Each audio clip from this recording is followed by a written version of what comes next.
All right. Let's just get this over with. I am in such a loud, my fucking migraine. I'm in a lousy mood. I fucking hate this show. I hate you too. Let's just get this fucking show over with. Because it's just, what are we going to do? Oh, fucking canceled. Let's just fucking do the same stupid fucking thing again and then do it again tomorrow. I'm so fucking sick of it. I'm so sick of fucking But it's everything. a culture that we have to fight against. That's the point. I wish I could build a train right now, hire somebody to drive it and run over me. I'd fucking pay him $1 million cash. $1 million cash. They worry about you. Good. Fuck them too. Oh, God. People worry about their stupid little chats and their whole lives. Fuck off. Oh, Fuck off. Go listen to another podcast. I saw KFC this morning take his dick out. He said we almost had almost 3 hour podcast. 2 hours and 36 minutes. Not almost 3 hours, shithead. First of all. Congratulations. Well, it is compared to like 1 hour. I guess. You have 90-minute interview, probably some comedian. Like, great. Actually, listen to the first 15 minutes. I have to say, John Feitelberg. I thought, did you listen to it all, Mike, or no? No. I thought they actually did a pretty good job. They recapped the whole drama of the last week. And I actually thought he was pretty good. I mean, Kevin said the same stuff he said in his blog post out of that, but I hadn't heard Feitelberg's take. America was waiting for Feitelberg's response. I'm surprised. I'm surprised you're saying this. Yeah. No, I mean, like, I'm not sure I agree with everything, but he was actually pretty, he's like, the companies overall did a horrendous job. He's like, Dave didn't do a good job. Erica didn't do a good job. The podcast of Willie some of that stuff was dumb. He's like, I don't want to read another email where CEOs or vice president or whatever saying it's the best place in the world to work. Like, we know that. We see it all the time. Fine. That doesn't help anything right now. I actually thought Feitelberg, fucking idiot, did a pretty good job. He had the cynicism to meet the moment. He did. Sometimes, the man is not ready. What was it saying? When the fucking suit is ready, the tailor arrives on the fucking. That's it. Is that what it is? Yeah, regular. What's the line? What's the fucking line from? It's in the Mask of Zorro trailer with Antonio Banderas. With give me that trailer, would you please? Which is not. My dad liked that movie. It's not a bad movie, I have to say. So is Feitelberg being right what put you in this sort of a mood? Yes. The world is something's askew. Yeah. Well, I know what the hell. What the hell's the line? Get that trailer for me. I like a good movie trailer. The old movie trailers. In a world. These stupid today's movie trailers. Stupid. They fucking suck.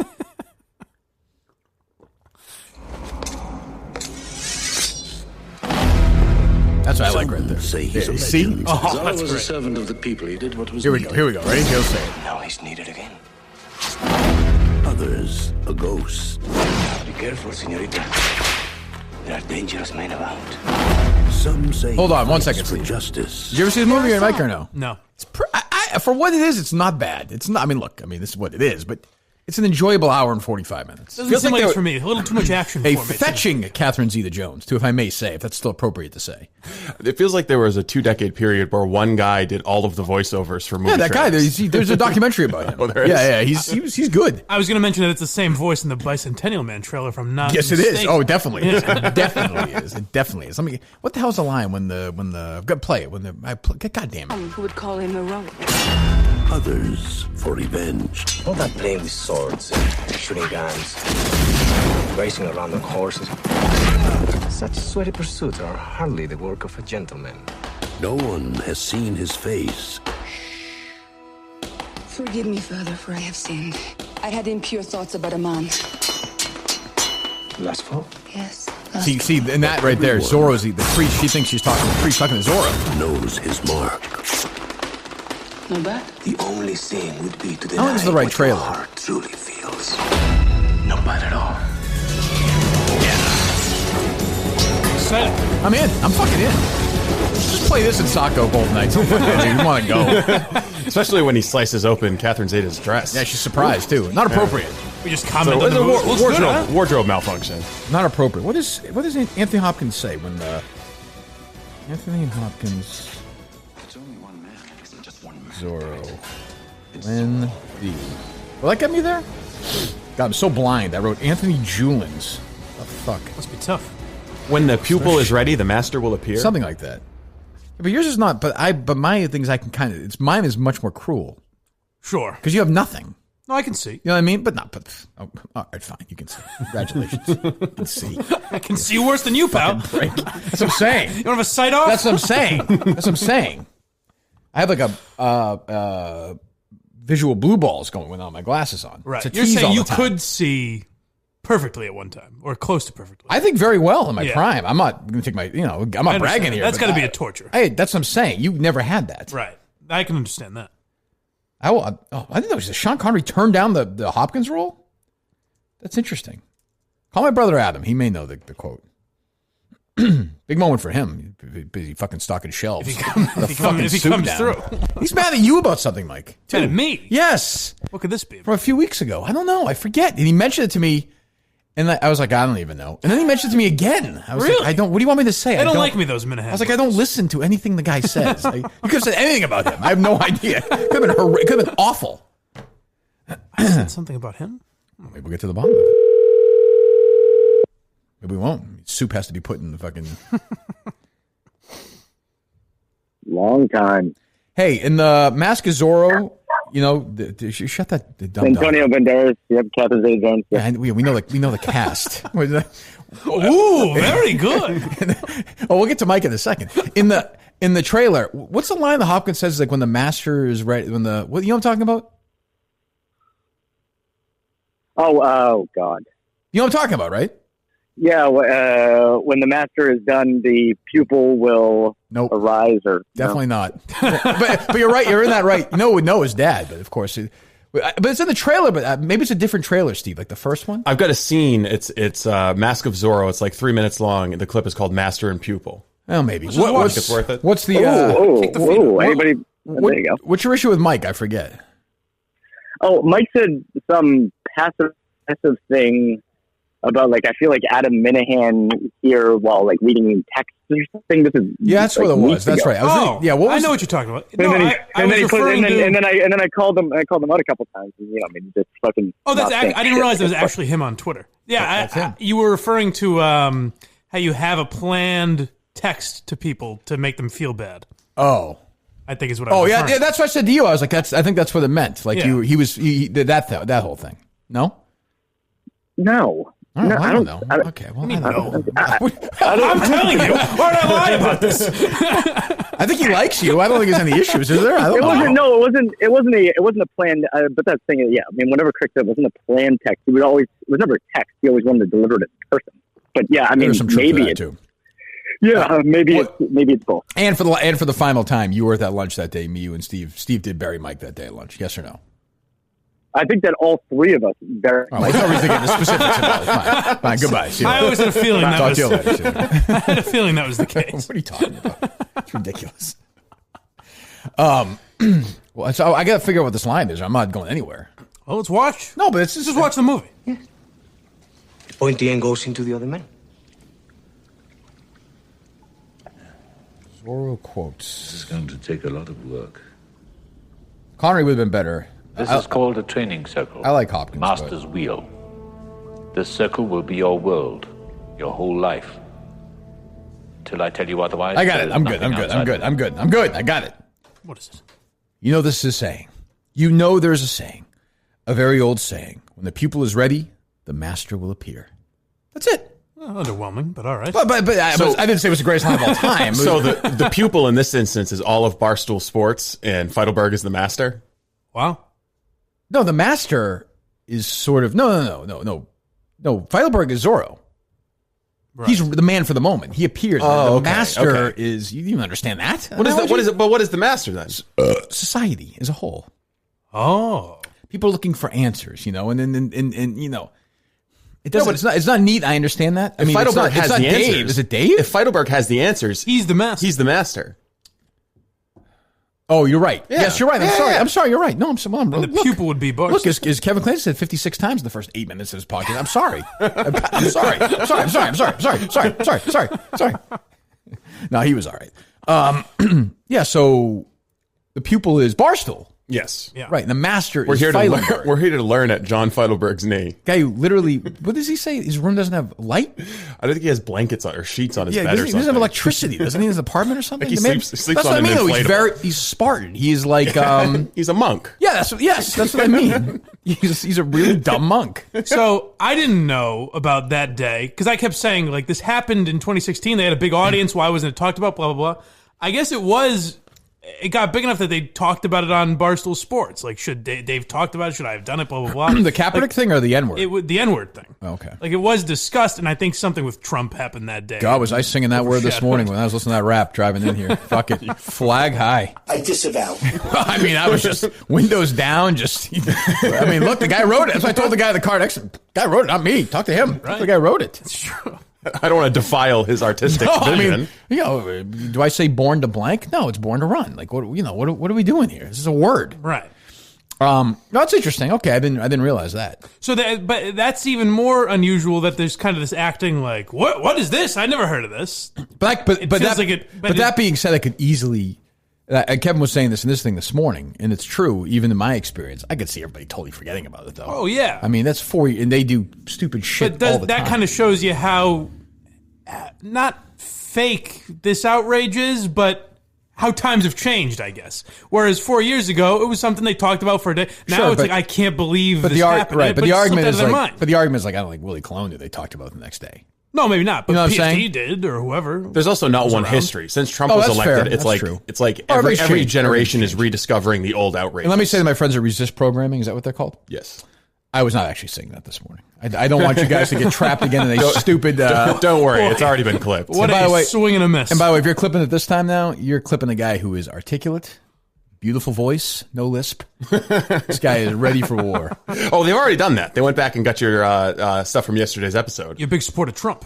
They did? Yeah, I didn't see that. I paid no attention to that. What? You said something along the lines of, what? I mean, even Trump is pointing out, is skeptical of Bubba. Which, of course, was, sort of sarcastic. Well, and then you guys made fun of it. Sarcasm doesn't play. Oh, well, look. Any traction for them on that? No. That's the best they've got. Yeah, I mean, the video got a decent amount of views, I guess. Yeah, no one really gave a shit but about not it. really. I mean, I will say, I got a text message from someone at Barstool who said, please tell me that you and the Minifans have found out who is behind this account. And it was kind of a plea for, can the Minifans come to our rescue? When he said this to you, did he say PFT, 1 second, I'll come in and help with the taping in a moment or not? I've heard from several, I'm just reckless speculation. I've heard from several people. It's that Samer. Yeah. Am I saying that right? Oh, interesting. Yeah. Which would make sense. That makes sense. Yeah. Which would make sense. There's some limited digital evidence to point towards that. That's not even worth getting into. But I think the Barstool is they're looking for some tough guys. It's funny with street fighters. Things get tough. Who do they go to? They're looking for people who are dogs. Exactly. They're looking for people who are walking around with broken beer bottles in their hands, looking to shank somebody. When the pupils need it, the masters appear. That's correct. Right. Yes, correct. So, Minifans, you have your marching instructions, I think. 26 of them were on the phone with Eric and Ardini yesterday, pitching shaving cream. Here are my thoughts. Jesus Christ. Always be Blind Mike Sneakers. How do you think we should approach MasterCard on this? Oh, God. Well, I don't know. We got a great sales guy. The guy was going to close a Mercedes, and we let him walk out the door. We did. I know. Yeah, too bad. Jesus, what a shame. Closing deals down the street. Oh, well, anyway. Doing something down the street. What was that, Jerry? I'm so excited. About what? What's going on with you? Oh, well. One big heaping pile of shit. Oh, well. That's okay. He's going to be excited this morning. Why is that? Jared I got a boyfriend on the side. Oh, wait, we'll get there in a second. Certain things happening. Jerry came out today? Yeah, we'll get there in a moment. But yeah, I mean, I think we covered that in full yesterday. I don't think we have much else to add to that particular story. The whole Barstool thing. Oh, yeah. No. Oh, so the Resist thing they're still doing this stuff? They were flogging it. They tweeted out the same thing over and over again. They got it wrong. They labeled Blind Mike as Dave. I thought Mike could get fired for that. Pretty funny. I thought there was going to be a tweet or something. How do you get that? How do you get that blind fat fuck? I don't even understand. Oh, it's ragtime. It's not. I mean, these guys aren't even. That would make me believe it's not level. that Samer guy though. He knows Dave. Dave. He would know Dave, and he would. Dave looks nothing like me. Zonker? No, I mean, I don't know. But other than like the Minifans tweet, and for me, it's like if it becomes a thing where like prominent people, then I'm ready to go to war. But right now, they're fucking. I other than the Minifans tweeting it to me, I swear to God, I didn't get one tweet about it yesterday. Not one. No. Erica brought it up to me yesterday, and she said, "I thought that was actually just a pretty nuanced discussion of race and journalism." Guys, be quiet for 1 second for the Resist people. It's very clear. Right. Play this all day. I stand by every single word I said there. Every single word. It's called journalism. It's called doubting. Learn. Doesn't mean that there isn't racism in the world. Of course there is. There's plenty of it, and it's awful, and I denounce it. And do whatever you want to those people. Cut their fucking heads off. I don't care. But this is just asking questions. It's my job. You should learn to do it too instead of trying to fucking cancel people, you pussies. And getting information from Zonker, that fucking cunt face. Jesus. Unbelievable. I didn't hear Steve clicking to have that deleted for some reason. I mean, really. I think it should be. Oh, God. But yeah, it's very odd to use that. I think Steve was saying before the show that like the account must have just gotten that from Zonker or whoever. Of course. And got hyped up and then kind of realized they had nothing, but they were like, well, we teased it, so we have to do something. Well, what I found out was... It tweeted like 67 times. When I saw the clip, I didn't quite recognize some of the graphics on it and realized that when we released that show that we taped remotely, I didn't drop a red, white, and blue Barstool logo on the video feed. They went back and did that to be like, reminder, this is Barstool. Was that a Barstool... Was that an email one or a Barstool? Yeah, that was to the email list. But it wasn't even the Barstool. No, and they went back and edited it and put a Barstool graphic on it. But you're dealing with amateurs. I mean, and they had their moment with Dave, and that's why I get worked up and I say I get why people in the company might be upset, but your bigger issue should be fuck these people who are trying to fucking take your company down and put you out of jobs. You have fucking families, and you got these people just do this. It's crazy. Well, I'll be teaching that to my young protege today. Who's that? Me and Josh are having a conversation. Who? JDM. Oh, that kid. God. What does he do at Barstool? Social media. I messaged him like 40 times. He's like, I think I'd come on, but I can't. I got to check with guests. I was like, I don't to care. Be fair, I understand that there's a possibility that he's in a weird position of knowing what he's allowed to go on and what he's not allowed to go on. What are you on YouTube today? Or? Yeah, I guess so. Live? I wasn't going to do it live. When's it going to be on? We can put it up tonight, or we can put it up whenever. Oh, good. Excellent. Fantastic. Yeah. I look forward to it. Be an excellent discussion. Yeah. Two of the top men at the company. Yeah, no kidding. Dave wants totally gone. Honestly, they're the two people Dave probably hates the most right now. No, he's got all of his employees' backs. That's right. That's true. Yeah, that's a good point. You guys should ask Dave to join you. He'll be listening. He'll be in the chat room. He's always listening, that guy. I should text Dave right now, just be like, hey, I have some concerns about this whole race issue. Do you think we can talk later? Want to get lunch? We're the only two people that he would reply, fuck off. No, everyone else might be a little. He would not reply. Probably would not. Well, Milton's The Store for Men is back, open and back on the Kirk Minahan Show. We love it. The original sponsor of not just the show, but me, Kirk Minahan. Put it this way, I'm not encouraging you to go do this because that means you're giving them clicks. But if you go back to, like, say, 15, 16 months ago, when I was in the wilderness doing a podcast by myself in that producer's booth, which I want to get to in a second, actually, after these reads. I'd start the podcast by saying this is brought to you by Milton's. Milton's was sponsoring me even then, even when they were like, what are you doing? Why are you dealing with these people? What the hell? They believed in me and believed in you guys just as importantly. And remember, I would talk to Bill and Milton would say, I was like, I don't know why they're doing this to you. All I know is your fan base is unbelievable. They're still coming to Milton's. They still email us. So they love you guys and you should love them. And if you need some clothes for the summer or for whatever needs you, what you need, a suit, whatever it has to be. I'll be wearing Milton's at Saco. I can tell you that both nights. You go to South Shore Plaza in Braintree or Chestnut Hill Square in Chestnut Hill if you're going to physically go there. You can go to Miltons.com if you're anywhere else and get all your clothes, anything you want. All shoes, 15% off. All underwear, including Tommy John, 25% off. Michael Kors, Calvin Klein, Ralph Lauren, Hugo Boss, Tommy Bahama, Johnny O, Vineyard Vines, all on sale. A huge, massive sale. The biggest sale ever at Milton's. You go to Miltons.com right now. South Shore Plaza, Braintree, Chestnut Hill Square, Chestnut Hill, or online at Miltons.com. We love, love, love Milton's, the store for men. Go to Miltons.com today or South Shore Plaza in Braintree or Chestnut Hill Square in Chestnut Hill. Milton's is the store for men and the sponsor of the Kirk Minahan Show. We love Milton's.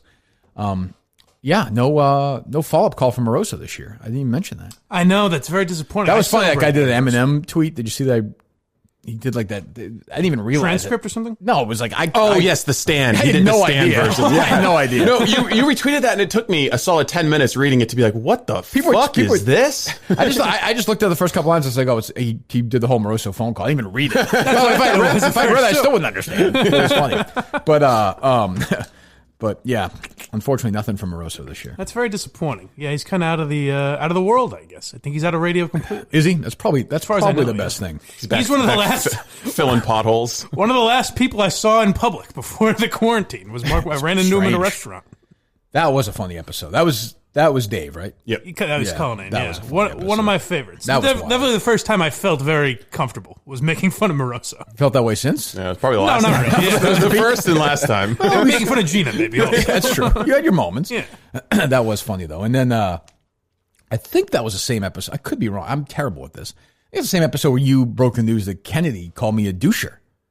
I believe it was in that around story. the same time. I think, sure. I think Maybe it was the same episode. Maybe the same episode. And I do think about that every once in a while because I was just doing the Milton's read because I remember doing those reads there. Yeah. Schlepping up in that stupid producer's booth. You were there in that producer's booth.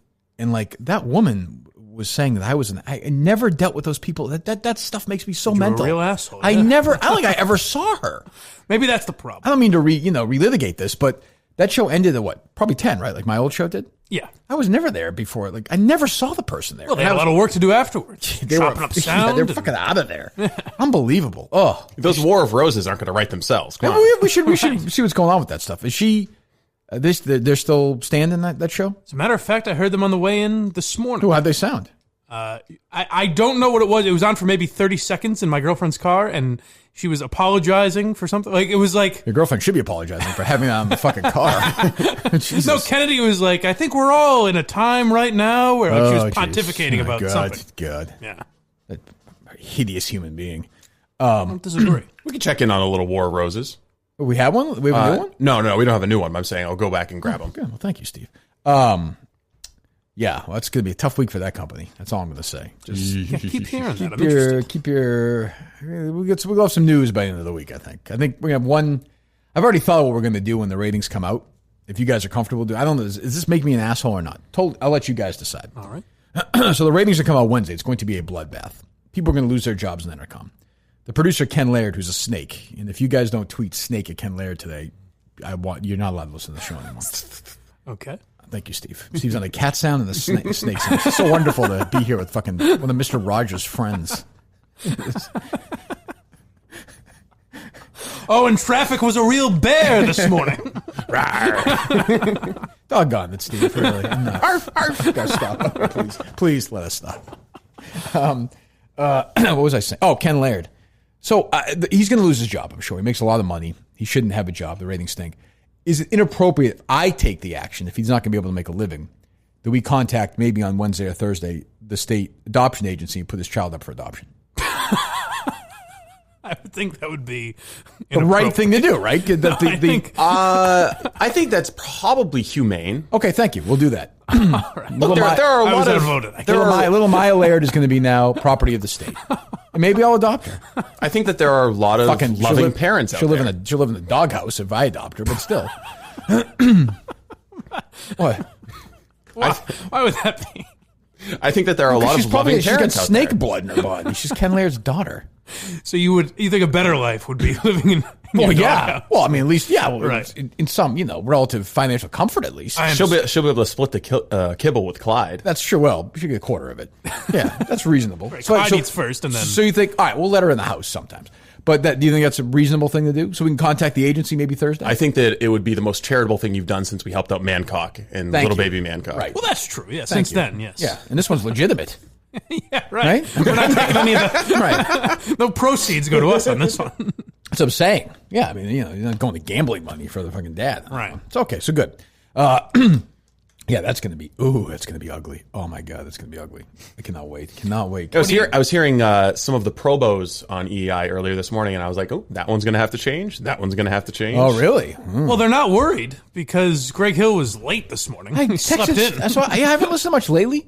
I put it on. They were talking about Brady, which we'll get to in a second. But Danielle was hosting, which was tremendous. And she's like, yeah, Greg's. I was like, alarm issues. His alarm didn't go off. I could say this. I did a lot of things. I was never late. Jerry was never late. John was never like. They even said that. They said John Dennis was never late. Right.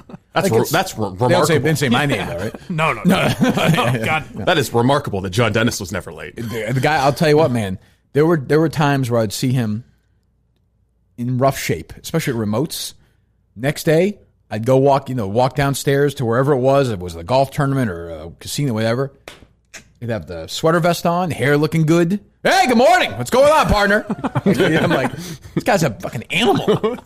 Jim Norton used to say that about Artie Lang when they both worked at Sirius. Yeah. He was like, because he could get in later than Opie and Anthony. Right. And he would say, Artie Lang's doing coke and heroin together, and we're getting in the elevator at the same time. It's unbelievable.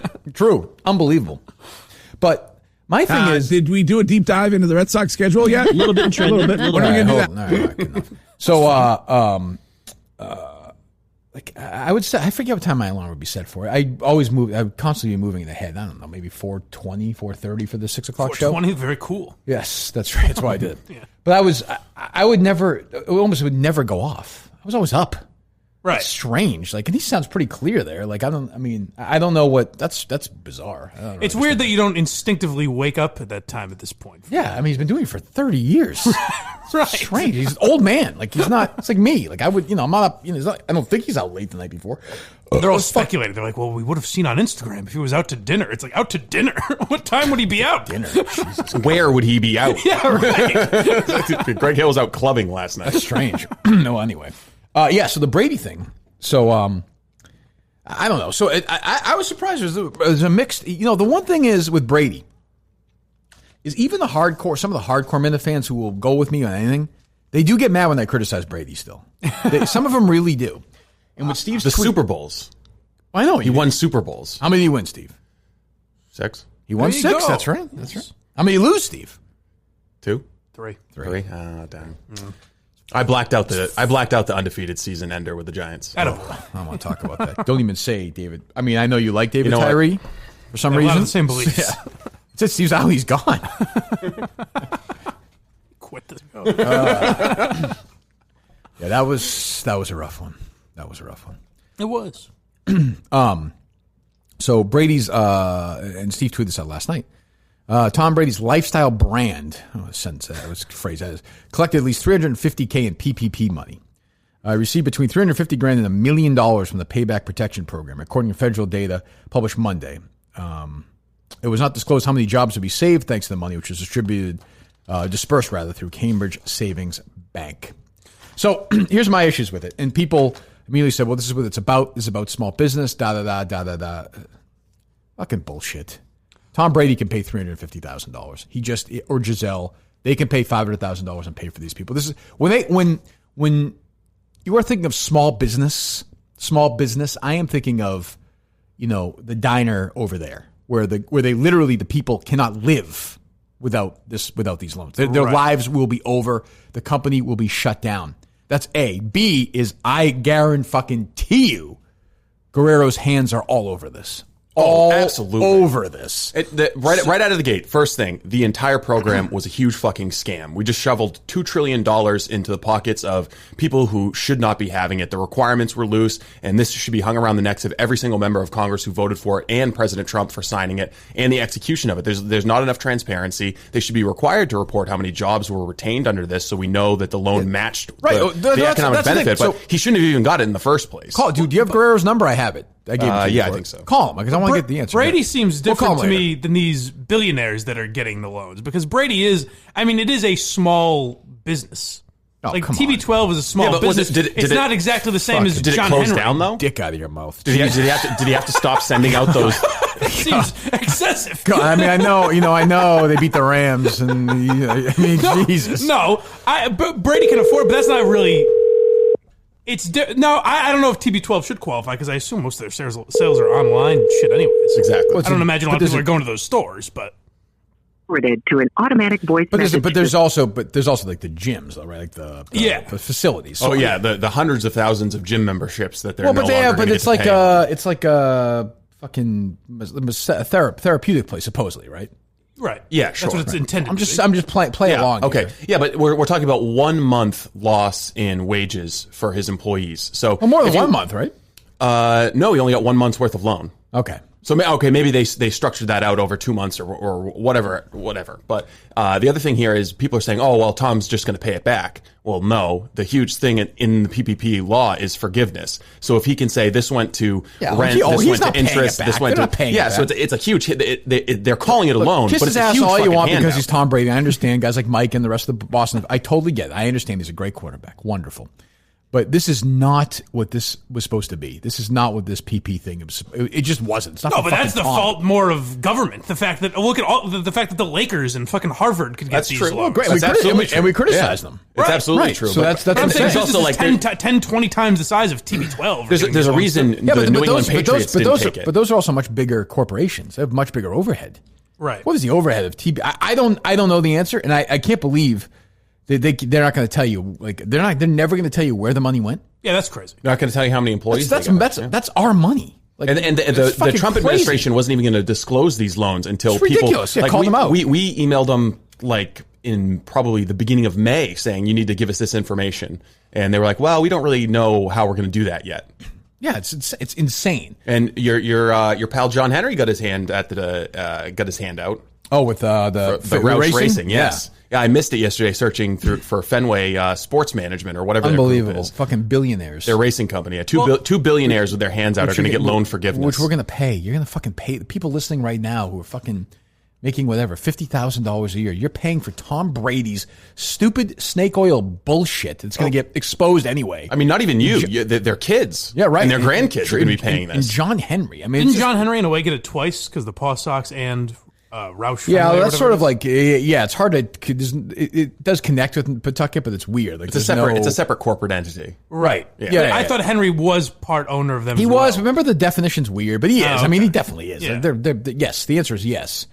But Brady is such a. People get frustrated talking about Brady. He's such a fraud. He's such a fraud. When people look back at this period, it'll probably be underrated. But all the legislation that was passed is fucking heinous. The wealth transfer to wealthy connected people. Like if you go through that database and you search for capital or ventures and see how many Wall Street types like hedge funds and shit just went immediately and applied for those loans and then got them because they had political connections. Like Madeleine Albright got one. The Pod Save America bros got one. Well, everybody's getting fucking handouts. And I say the same thing right now. What's going on with the language police and all this stuff. When people make decisions when things are at their hottest, or it's never good. It is never good. They didn't take their time with this, and I understand time was a factor. Yeah, but they didn't think at all. And this is what happens. You give Tom Brady, who's married to Giselle, they probably have they're close to billionaire status. I would say very close. Yeah. Say $800 million.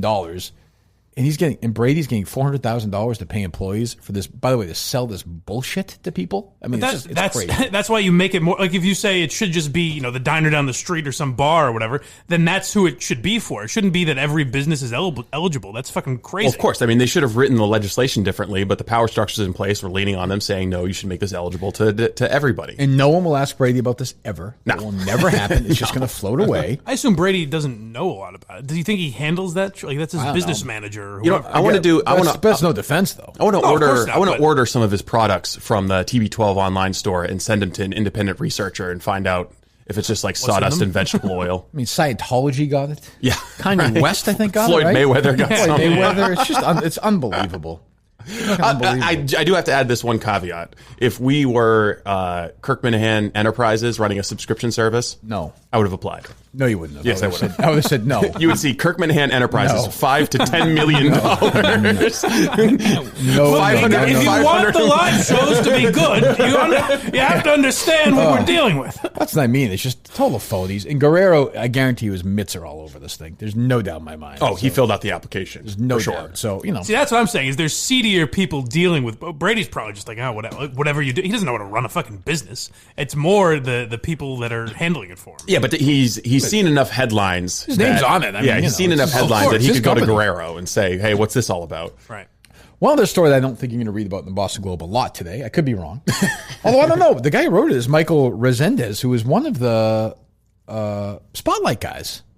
Oh. Wrote the AP story. So is he still at the Globe? It seems like the right time for it.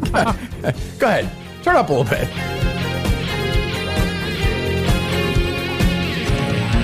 Last dance, kids. There was no background check, and if they look, they'll see I'm erect. I barely stopped from Hold on real quick. 1 second. 1 second.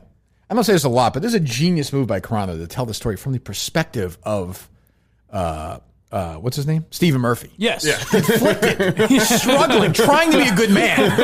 For the best he can not to take his pants off and diddle this kid. Like it's, right. It's a real, it's a torment. This guy is really, really struggling. Makes you wonder how he got into the mind of someone like that. You might have wrote it in a parking lot somewhere. Potentially, maybe in New Hampshire. But so what? I mean, right. Who knows where genius comes from? Ironically, he can do the Pete Townsend defense now. He was doing research. He was. I'm sorry. Go ahead, Matt. Continue. Interview, I can't take that chance. I've got my eye on the prize, but with this job I can't baptize. Minors called up to my major league. With my ejaculate, I rave. I'm a Red Sox employee. I'm gonna use it to touch kids, just like Jerry Sandusky. You're gonna shower with me.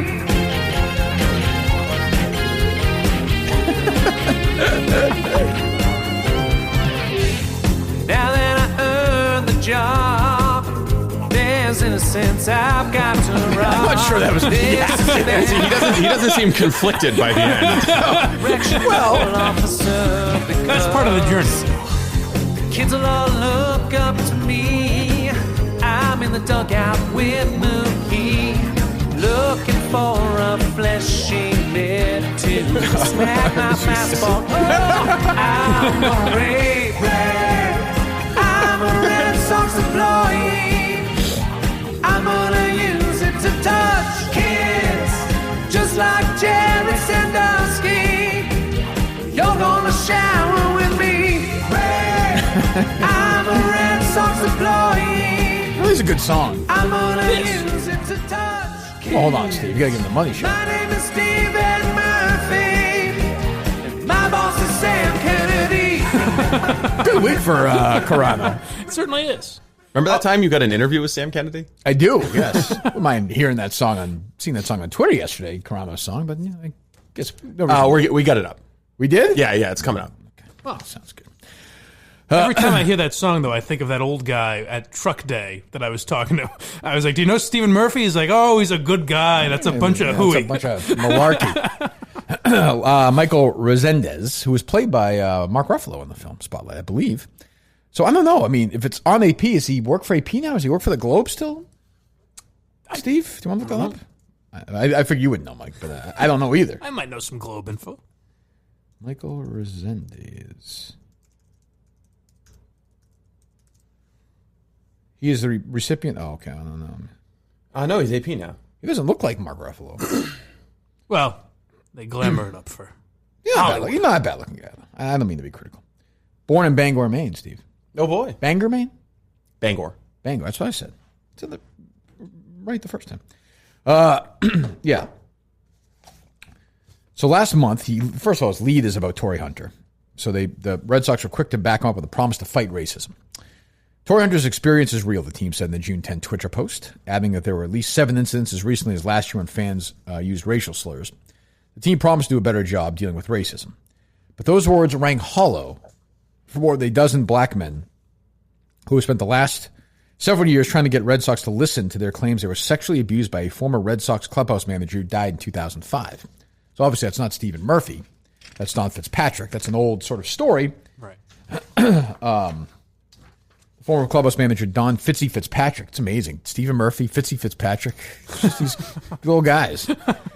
Really looking for diversity in that Red Sox organization. So I mean, he just raped these fucking kids, brought them in and raped them for decades. Now, he didn't do this while the current ownership was there. He wasn't. He died in like 2005. Yeah, and they owned the team then, but I mean, he wasn't fucking the clubhouse at that point, literally or figuratively. So they're all, angry about it. And I think their point is and I think this is probably true. Mitchell Garabedian, who's the attorney for them, he's the attorney actually for a lot of the victims of the Catholic Church too in Spotlight. If you saw the movie, Stanley Tucci plays him. They're kind of saying, why aren't the Red Sox stepping up here and compensating us it's they're to blame for this. And the Red Sox are not answering questions. When contacted by the AP, Daniel Goldberg, an attorney for the Red Sox, reissued a statement the team released in 2017, noting Fitzpatrick pleaded guilty to criminal charges under the team's previous ownership. So, and I think part of the deal with John Henry was, I think there was some buyout that they paid off some of the victims as well. I think when they bought the team, I think that was part of it also. Oh, really? Yeah, I think I didn't know that. Because I was going to say, to me, it's almost like when we were talking about Howard Stern, where it's like, okay, the Red Sox owned the team for 3 years while the guy was even alive. Like, he wasn't there, whatever. But you can't say the racism of the past haunts me when it's something easy, like changing the name of Yawkey Way. And then when it's something more difficult, wipe my hands clean of this one. But I think when you own the team, like, you also own the institution. When things happen, even when you didn't own it, like, I think you may be responsible for that. Or address them in some way. Yeah, I'll be curious to see what happens. I don't know, but I think it is a weird one. Like, I'd love to hammer the Red Sox hard on this one. The only thing I'll kill them on is to your point, Mike, is that they're just ignoring it. Which again just shows that John Henry's he doesn't fucking care about anything. You think he cares? There does seem to be a pattern. There does seem to be a pattern here with there's also that organizations owned by John Henry, which is unbelievable, by the way. That after the Don Fitzpatrick thing happened, that the Stephen Murphy thing happened. Right. That is crazy. It's fucking nuts. Did they do any fucking background check on this guy at all after having Fitzpatrick rape these kids for fucking 40 years? And it does make you wonder if there's just a culture there, if there's something going on. I'm not talking about just the Red Sox. I mean, also the Boston Globe. Like, Henry-owned organizations seem to have a track record of race and sexual harassment and assault issues. It's true. But yeah, so I don't know what they're... I mean, they get into the stories here about how fucking... they didn't sign Jackie Robinson. I mean, I don't even going to blame John Henry for that. I'd like to. I don't think it's his fault. I will. But, it's interesting that the Red Sox aren't even communicating with these people, with these rape victims. They'll do all the easy stuff. They'll hang Black Lives Matter signs and have certain people throw out the first pitch when they're back. They're going to send a public emissary out to these people. Alex Verdugo. They're going to stream it on Snapchat. They're going to start a dialogue. What's amazing is the Globe will just ignore this. Oh, yeah. I took a snapshot of their homepage. What we got today? About an hour ago. Let's see. Let's update it. Let's see. Compassion for our residents is not optional. Major Boston landlord extends eviction ban. Something about the Supreme Court. Trump is bad. Boston's racial equity fund is not enough. College is going to be different. Something about MIT. An ice cream shop is begging rude customers to chill. Oh, see, I noticed the pattern lately has kind of been they don't officially ignore it. In like a week, Shaughnessy will write something about how didn't even own the team then. Down at the bottom, they ran the AP story. Yeah, I thought they would because that doesn't surprise me because the guy used to write for the Globe. Yeah. So that means I don't know what that means. I don't know how they're going to handle it. But it is weird that they have been like no comment from the Red Sox on it at all. Nothing. Again, like it wasn't when John Henry owns a team. I get that. But there is always no consistency, just none. No, because they don't have. Not enough people care about this that they have to address it. So they'll just. Let's just say just imagine the AP comes out with a story saying that the New England Patriots. And by the way, under racism and sexual abuse. We'll say it was under the Sullivan's ownership, right, from 30 years ago. Okay, it'd still be in the front. It'd be top fucking billing. It would get the spotlight above treatment. the fold. The spotlight team would be on it, and they'd say, "How do you let these poor minority kids, who I guarantee you, it's just like the victims in the Catholic Church." Probably kids without, fucking broken homes or whatever. These fucking creeps like the Fitzpatricks and the Murphys and the fucking, the priests and the Gearys. They just know. Right. You know what I mean? Like they just know. They know how to prey on these kids. Right. So fuck my mother. Well, I don't think that was. It's a different age range. I guess that was actually. I think about it. But I'm sure Mike is really. Tell Mom. I'm the victim in this situation. Yes. Yeah, I'll be curious to see how this plays out. I don't know. I mean, maybe, like you said, it probably just floats away. Yeah, I mean, I think they might. If someone from the Globe addresses it, I think it will be. I don't understand this criticism. John Henry didn't own the team while this guy even worked here. I think that's how it'll be handled. Would be my guess. Again, I'm not going to sit here and blow Barstool, but like the equivalent of that is like Willie and those guys being able to have their own podcast. Like, somebody like Renee Graham should be offended by this, right? Isn't this her normal fastball? Like, if this was the Patriots, wouldn't she write not bad about this? I would think that this is an example of structural racism. No, by the way, I don't even think that's wrong. So why wouldn't you write that? They'll be much harsher on Tom Brady's PPP loans than John Henry, right. I imagine, as well, too. And I guess my question is always with this is it unspoken?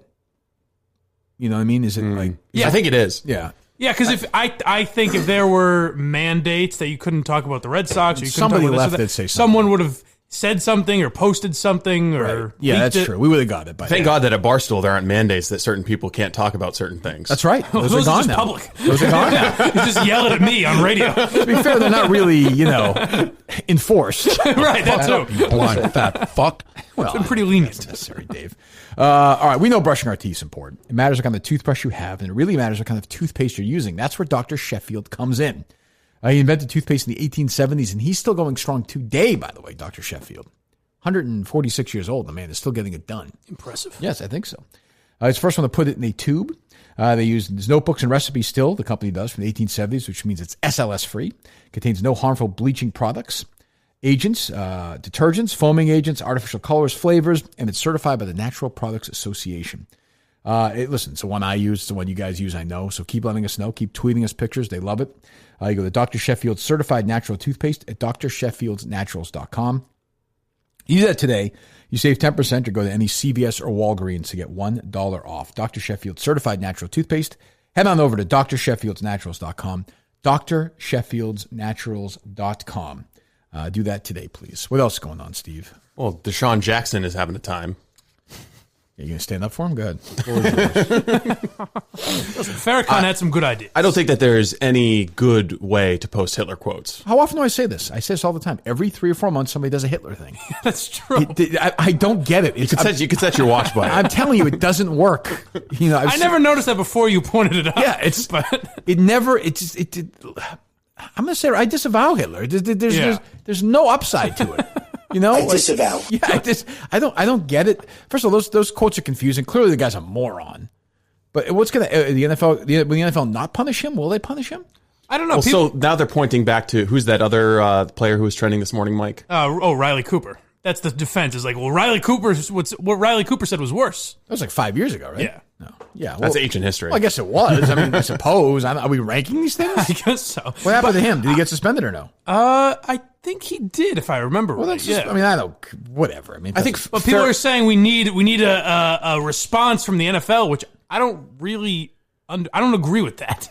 Like, I don't think the NFL needs to respond every time someone puts something on social media. If you want people to have a voice, if you want everyone to talk, if you want everyone to speak their mind, then the NFL can't comment on everyone. Or if they don't agree with Black Lives Matter, should the NFL comment on that? No, they won't. But I mean, this guy's just an idiot. I mean, I'm not sure what they're supposed to say. I think Farrakhan's also gotten a weird special pass from people on the left. Farrakhan's become like a star on the left. Yeah. We know he's an outright anti-Semite, total vile racist, human being, just an awful, awful person. He said some stuff that I can't believe he's still on Twitter. Is he still on Twitter? I can't believe he still has social media. Yeah, I mean, there are pictures of him, pictures of him posing with Barack Obama and famous black legislators, and it's just like nobody cares. Look Al Sharpton. I mean, these are not good human beings. I mean, but yet that's the way that we know how that works. Like, and I say this all the time to people. Like, even when I talk to Jerry, and he gets all worked up about Twitter, I'm like, these are the rules. Like, they're lefties. We're in their world right now. It's not going to change. I know that. What's the one they're trying to start up? The right. What's the new Twitter basically for the right? Everyone's on it now. Oh, Parler. Yeah. I mean, it's not going to take off. No. It's just not. No, because if Twitter was sold as a left-leaning social media site, no one would have joined it. Right. No, people would have joined it. The media. I don't think that's what makes Twitter is that everyone in the media is on it. Schefter would have been on Twitter if it was left-leaning? I'm saying when Twitter started, I'm saying if it was branded as this, hey, this is a voice for the left, rather than just being a social media site.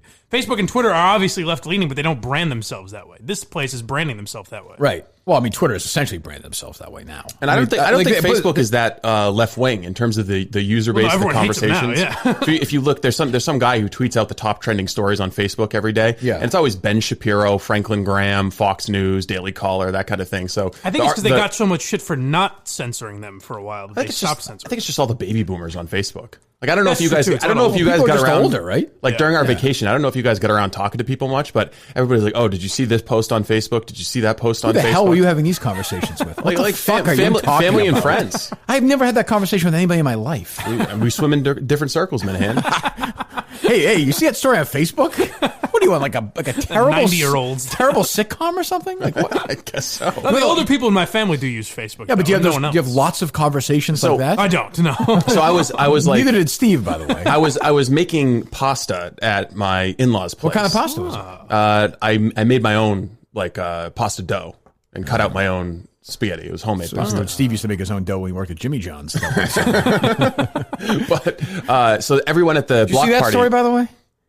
What? The Jimmy John story? Did you guys see that? No. Oh, then why is the joke funny to you? These two fucking I wasn't idiot, laughing. These two idiot kids got fired from Jimmy John's. One kid made a fucking noose out of the dough and like put them around the other kid's Oh God, neck. I see it now. And fucking Jerry, God love him, is like, why they fire him? They're just dumb kids. I'm like, can we all agree that sometimes you should get fired for doing stupid shit? Yeah, like, I mean, they are dumb kids. I mean, I know, yes, but today's world, like if you're just think of the social media impact of that. Yeah. Right. Like, would you not fire those kids for that? Probably, but also you have to. I mean, you have to. I'm sorry, but that kind of goes to what we were talking about yesterday. Like that, now that shit is on their record essentially, like for life. Like you Google their names, but you know what? That's gonna. But you know come what? They up. deserve it because they're fucking stupid. That's going on in the world right now. They're videotaping. That's just fucking dumb. I mean, that's just fucking it's dumb. tough to say. So they videotaped it and put it out. Yeah, like posted it. Like, look at how funny we are. It was them. I know. It just. It's, so if you're Jimmy John's. Forget the other argument for saying if you're Jimmy John's, like that impacts business. Like, right. There's no reason to keep those kids. If you're you can't trust those if kids. you're the manager at the Jimmy John's and you walk in and you see this, it's like, come on, guys, what the fuck are you doing? But having them post put it out on video, with Jimmy John's, with such poor judgment. With Jimmy John's all over the place, you're saying they shouldn't be fired? How old were they? 15, 16? 15's probably too young, right? I don't even know. Maybe. That's just how I'm picturing. They're not named. They're not named, so they're probably minors. Okay, then all right. That makes me feel. You wouldn't fire them if you were the manager? Oh, I would. No, all I was saying is like what we were talking about yesterday, where with the newspaper thing? now you Google that kid's name and he did something dumb when he was 16 and filmed it. But he won't though, right now because he's a minor, right? That makes me feel a little better. Yeah, TMZ didn't name him, so presumably they're minors. So what were you saying before? The face? Oh, pasta. I'm sorry. I mean, yes. way of your pasta. We interrupted the pasta. But anyways, there's a famous. It was so block party nauseating that to they watch have. Steve make his pasta at the house. Wow, Like you think he gives a few tips? Yeah, he's just like so obnoxious. I bet during it, his father-in-law must be wanting to fucking shoot him. I can only imagine. They all love the pasta. I'm sure. Tastes fucking good. Got my own recipe. Sure, go ahead. Get your Anyway, recipe. so I'm sure it's incredibly original. People were coming up and like, oh, I saw that you were making pasta, and I was like, what the fuck are you talking about? I didn't post anything. I haven't said anything to you about it. But someone posted a picture on Facebook, and just everybody goes around the community. Who was going up to you physically and saying this? There was the a socially distanced block party in Ohio. Yeah. And people are just walking up to you and saying this. Yeah, because her family posted something on Facebook. I'm just saying that Facebook is a bigger part of other people's lives, like Twitter is for our You have to do a lie to point that out, Steve. Okay, I'm gonna go fucking get the picture off of Facebook. Are you the pasta man? It was ridiculous. What's going on? It was to the point. It was to the point where I was like, man, these people love Facebook. So you have like a big mustache during this? Would you like have a food truck in the neighborhood? I'm about to send you the picture of me making pasta. No, but that doesn't mean that people went up to you. I think a lot of people. I believe that picture exists, but that doesn't mean that people that already knew you or just strangers. That's how many people know you in this neighborhood? It's your in-laws in Ohio. He's a popular guy. It doesn't make any sense. Although there is a big listenership in Ohio. Maybe they were Minifans. I suppose, but it makes no sense. See, I don't care about the picture. Well, you're going to get it, whether you want it or not. Jesus Christ. All right. Send me the picture. Tweet out the picture and say we'll explain why later. Please, I'm serious. Can you do that as well? Yeah. Let me see. There it is. That'll get people excited. First of all, you're a fucking idiot, Steve. Why? Because you can see like half your head. It doesn't even. Is it clear that he's making pasta? No, it's not. Oh, no, sorry. You didn't get the right picture. Oh, Jesus Christ. How many? Well, who posted this? First of all, how obvious is it going to be? You're like, you're like holding a pasta? Like what is the caption? Here's a man doing something. Open up that one. Okay, let me see. Attachment, one image. Steve wrote. You can see my little doggy in the corner. Steve, it's the same picture. Your phone must not be opening it right then. Steve, it's the same fucking picture twice. The fault is on you. And I see your feet in this picture. Can you click it and open it up? See, if I don't want to look at your feet either. A shoeless pasta making. Interesting. Yeah, not a great kitchen. I'm just saying. Well, it seems fine. It seems very nice. And there's the Ziggy. It looks like you're making pasta. Yeah. What do you want me to say? Tweet it out. What am I supposed to say about that? all this was to say. You think that led to some? I don't believe that led to some craze during this party where people. Well, no, what I said was Facebook I understand your point leans about the power of Facebook because it's baby boomers, and they just fucking love Facebook. I'm not focusing on that right now. They just love Facebook. There's no way that a legion of people went up to you with a social distancing and said you're the pasta. Well, not a legion, not a legion. I would say there were at least 5 people who were like, I saw you making pasta. 0.0% chance. 5 individuals or a group of 5 or one set. 5 individuals. No chance. I find that hard to believe. That's because it's not true. But I also find hard to believe the picture exists, and I find it hard to believe that someone would post a picture of Steve making pasta. Who took a picture of that? Hey, Steve? this is one of my in-laws. Okay. Hey, look at our son-in-law cooking. It's weird. Was he your mother-in-law? Either my mother-in-law or father-in-law. Okay, forget it. But anyway, your point is right. The Facebook leans older, which means it probably leans more right-wing. I would agree with that. That is definitely true. What were we talking about that led to this? Twitter.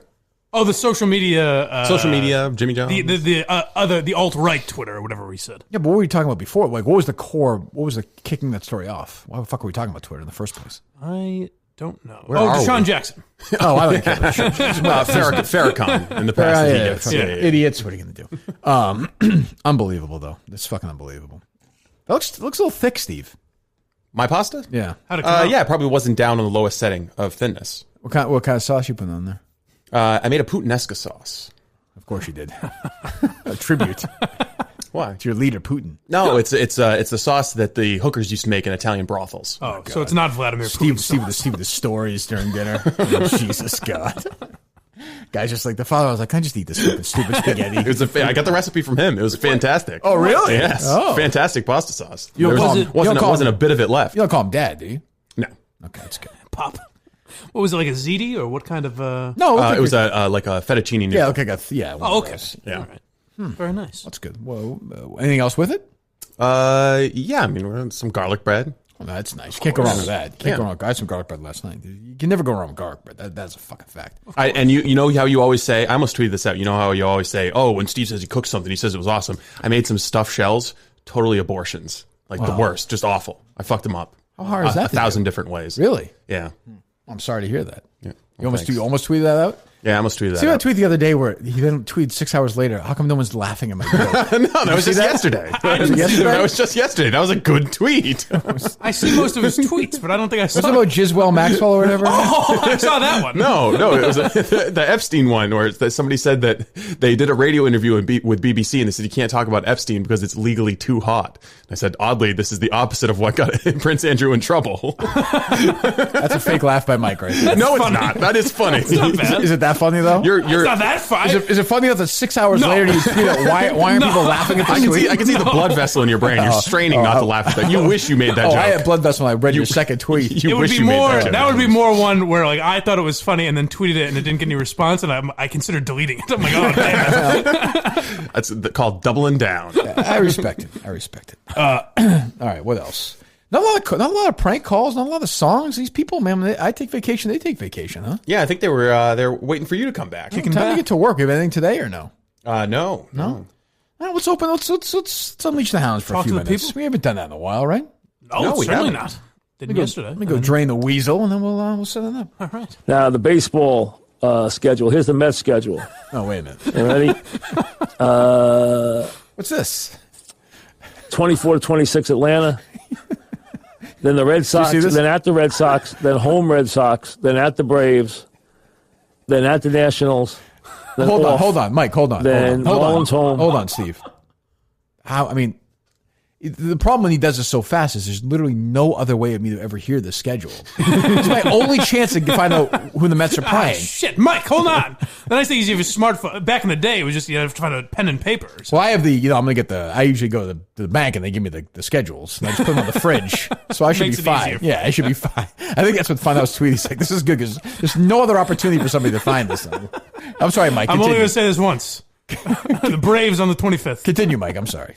Nationals home, at the Phillies, at the Marlins, home to the Yankees, off. Marlins at the Yankees, August 31st off. He's going day by day. At the Orioles, off. Phillies, Orioles home, September 10th off. At the Blue Jays, September 14th off. At the Phillies, Braves, Tampa, at the Nationals. Now, hold on. Stop. So that's a Mets schedule, right? Very exciting.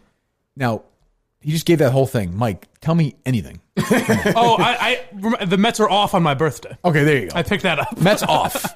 That's it. Heard the order, but I couldn't tell you why would he? What is he thinking?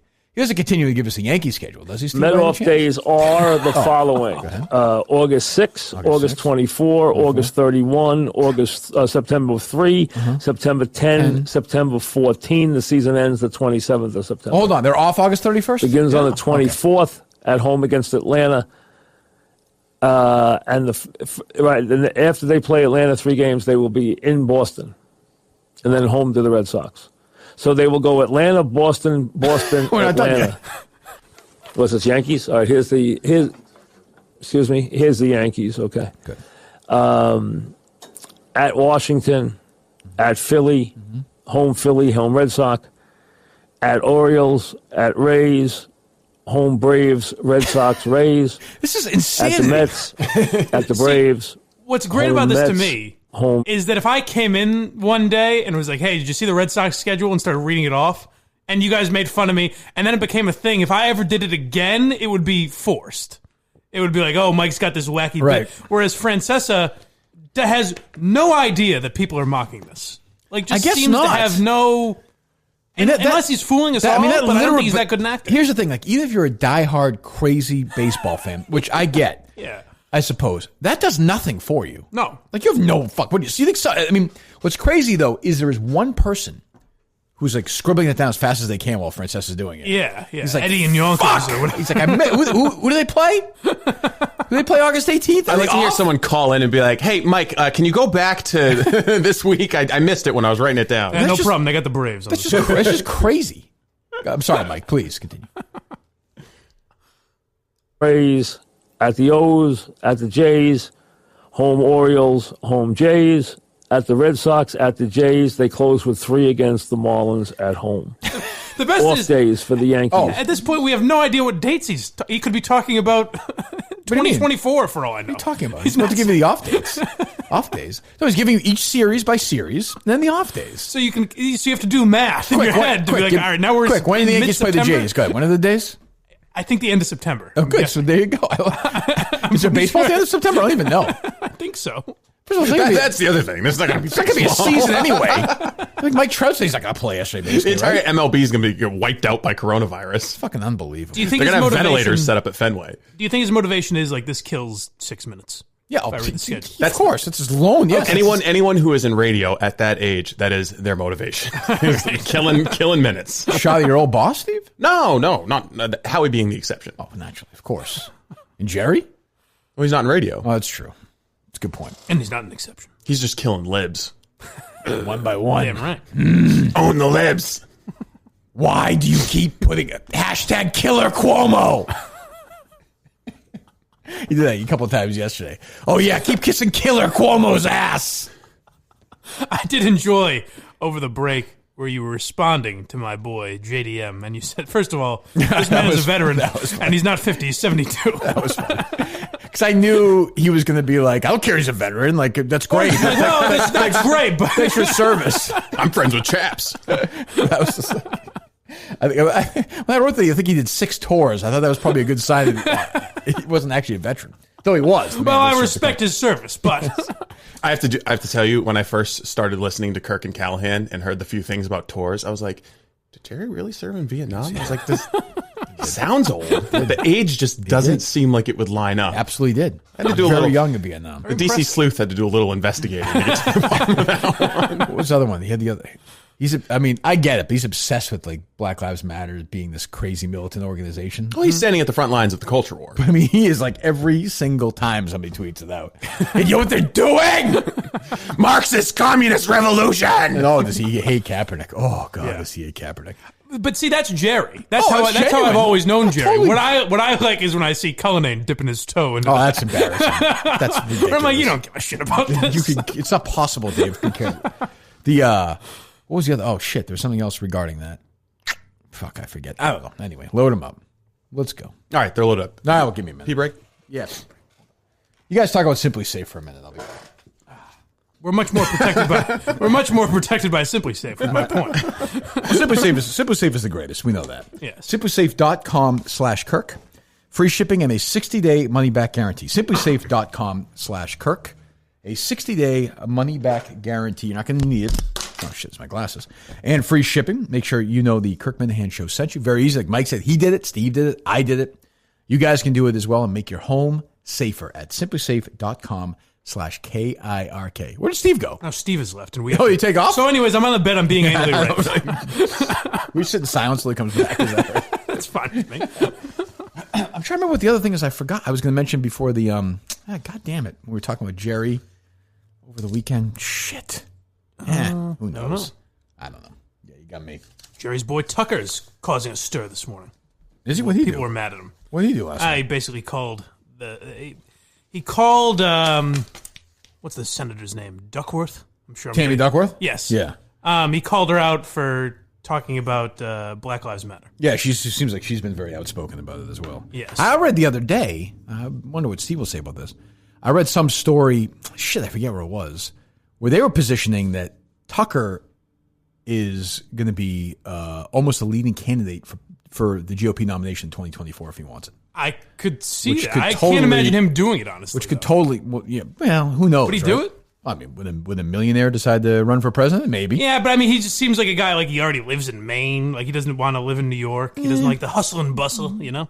Did you see that, Steve? I read the story the other day where a lot of people are behind the scenes pushing for Tucker in 2024 Really? Yes, which makes sense. I don't know. He's making quite a bit of money. That's what I'm saying. He's living his life. I mean, yeah, but I mean, he didn't have like the inherited assets. He's not at the his egomaniac peak, that Trump is. Well, he's at his peak earning right now. I know, and he's got a very comfortable life. Doesn't mean the lure of presidency, though. I would vote for him. Well, speak for yourself. I mean, friend of the show. I work at Barstool. I could never say that. Friend of the show. President. I know. There you go. Resist programming. Yes, that's right. I would not vote for the man. No, I definitely would. Well, again, it depends on, we'll see. Again, he's the top Trump critic in the right wing media. Yes. Oh, for sure. He's almost like he's kind of leading Trump's opinion. He's the only one who's not just following Trump around saying everything he does is right. And by the way, if Trump loses, I don't care how old he is, he's running again in 4 years. No. Oh, definitely. No. That'd be no, No. definitely. Not a chance. Nope. He's How looking. can you say not a chance about anything with Trump? That's ridiculous. Because he's looking forward to the Trump post-presidency. He's going to be a GOP kingmaker. He's going to start his own media shit. His brand has increased he can do both. in value. Yeah, I'll say the election was rigged against him. He was never meant to win. Internationally, his brand is going to be worth so much. Yeah, but he can get that ego satisfaction outside of the presidency. No, he will not allow him. So especially if Biden's president, he'll run against the guy who beat him. No question. 1,000%. All right, let's fashion a bet then. Okay, we'll fashion a bet later. Right, take the calls. They loaded up? They're loaded up. It'd be great if the last 12 years of his life was just running for president. He might do it. Over and over. He may do it. Good morning. Hello, man. Hello? Hello. Hello. Yes, it is me. It is me. I am Vacation Periscope Kirk. We're good. Why is he only in one ear? Is that just me? That's annoying. Yeah, it did not work. Off to a good start. Hello. Good morning. Good morning. Is yours in one ear as well? Yeah. All my calls are in one ear, Steve. 1 second. Yeah, mine are in both. Huh. Great. Kirk is in one ear for me. I'm in one ear. I mean, I'm both ears, rather. Yeah, you guys are fine. Can you talk again for a second? Yeah. You can't hear me at all? I can hear you in one ear. Who's this? This is Steve from Providence. Oh, what's up, Steve? How you doing, buddy? I just want to know, how much longer do you have to before you can only wear the retainer at night before you go to bed? Well, if you listen to the show yesterday, shithead, and today, it's clear as can be. And I think that's not the first time you've asked somebody that question. That's my guess. Well, I got to another question. Wait, are we on a delay, too? A little delay. What the fuck? Why is it one ear, Steve? It took me a while to get on that. What's up? What else? You have something else? Go ahead. I'm sure our housing situation was just as different when we were kids as it is now. When I was a child, I used to be able to hear my father spit on my mother's Clam before he used to fuck her. Wait a minute. It's quite a sound to hear. How's you? She was that? Oh, well, go ahead. I'm sorry. What's your question? I'm sorry. my parents and my bedroom was only separated by a piece of paneling, so I used to be able to hear, and I'd lay there in horror as he used to slam her. My question was there ever a time?